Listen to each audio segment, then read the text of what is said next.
Hey guys, JC Smith here. Today I wanted to share something with you. I know this, and for several reasons. You know, a lot of times I'll get comments in the on videos where guys say, you know, maybe you should just hire stuff out. You know, you should just pay somebody to do it. You can't do it all yourself. And I'm going to share with you why I don't do that anymore. I bought this heater. It's a Ready heater, 100,000 BTU. Long time ago. Great heater. Always worked well. Well, about last winter, I think it was last winter, it started doing this thing where it would run for a while and then it's just it would stop igniting and just spray fuel out the front, smoke you out, you couldn't breathe, it was horrible. So I thought, I'll take it to this place, very, very reputable place, has a very, very good what am I trying to tell you? A very good reputation on how they do things. So I took it to them. I explained the situation, what it does. You can run it for a while, and it'll just stop igniting, and it just sprays fuel out the end of it, and literally it'll run until the reset button pops out and shuts off. And then when you go to start it back up, the pump fan turns very slow or doesn't turn at all. I told them I thought it needed a pump. It's pretty old. I've used it an awful lot. They said, okay, we'll take a look at it. So I dropped it off. They called me 2 days later, and it was in winter time. They said, yeah, come and get it. It was just a dirty filter. And I said, really? Because I put a filter in it before we brought it there. I put a fuel and an air filter both in it before I brought it to them. And they said, yep, that's all it was. I said, okay. I said, are you sure? They said, yeah, that's all that's wrong with it. So I brought it home. I didn't need it. It had warmed up in the temperature. And then about 2 weeks later, I got it out to use it. I had a truck that wouldn't start, and rather than putting starting fluid to it, I prefer to put a torpedo heater in front of it, take some wood around the sides of it, kind of box it all off so the heat can come up through the engine. That's what I like to do. Went over and got this thing, did the same exact thing. So I was less than happy. So I took it back to them. I called them. I told them what was going on. They said, yeah, just bring it back. So I brought it back, and I told them, I said, listen, I store this in an unheated building, okay? And I told them the fuel we use and everything that we do and all that, so there wouldn't be any question. So he said, yeah, no problem. So same thing. A couple days later, he calls me and says, hey, listen, we just had to do an adjustment on the back. It's working fine. I told him, I said, listen, when it acted up on me, if I took the top off, it would run just fine. And it would run as long as you want. It just didn't have the volume because it didn't have a way to push all the air through. I said, so it seems like to me, the problem is we're not getting a good pressure of spray of the fuel. That's what I'm thinking. And there's, you know, and he says, no, it was just an adjustment.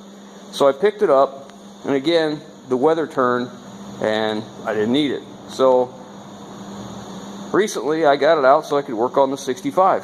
And let me show you what it does. Just hang on 1 second. Let me get it plugged in.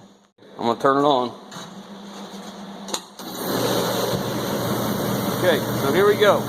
Now, typically this won't run very long, and it will start spewing fuel out the end of it, and it'll look like a turbine.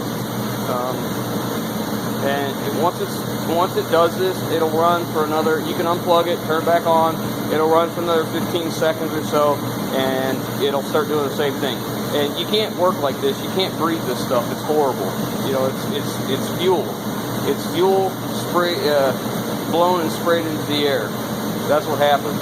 But, you know, this is a pretty typical situation. It'll usually run for less than a minute when I first plug it in. Which I'm going to go buy a new one, because for what it costs to buy the pump and the parts to do this again, I can just buy a new one. It's just not cost effective, and it's a shame because it's a good heater. It makes very good heat when it works. But there you go. That's not the end of it.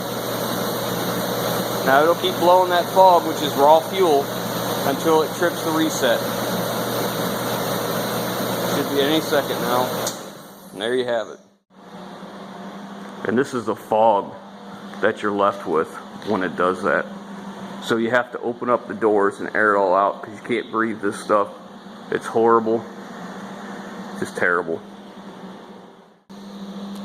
And this is a problem I took it into them for last year, and had been there twice, and neither time did they fix it. Now, I did tell them I thought it needed a pump. To me, I think it needs a pump. But I'm not a ready heater technician. You know, those guys work on these ready heaters or different brands of these torpedo heaters all the time. It's one of the things they do.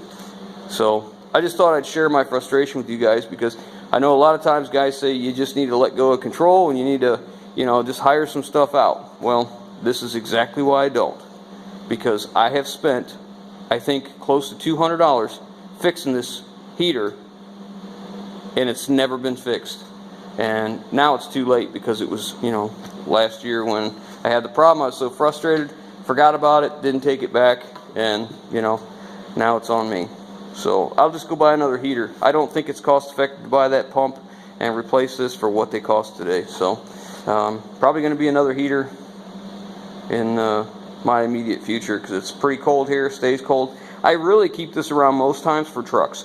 I don't like cranking on trucks. I prefer to take the torpedo heater under it, get a canopy, a drape around it, a tarp, whatever, let it warm up that way, and then start the engine. It's so much easier on any engine to start up like that than it is to start from the brutal cold with cold oil and try and pump that oil through, you know. So it is what it is. Anyways, guys, I'm gonna leave you on that. If you like what we're doing, give us that thumbs up. We appreciate it. If you haven't already, hit that subscribe button and leave your comments down below. We'll catch you on the next one.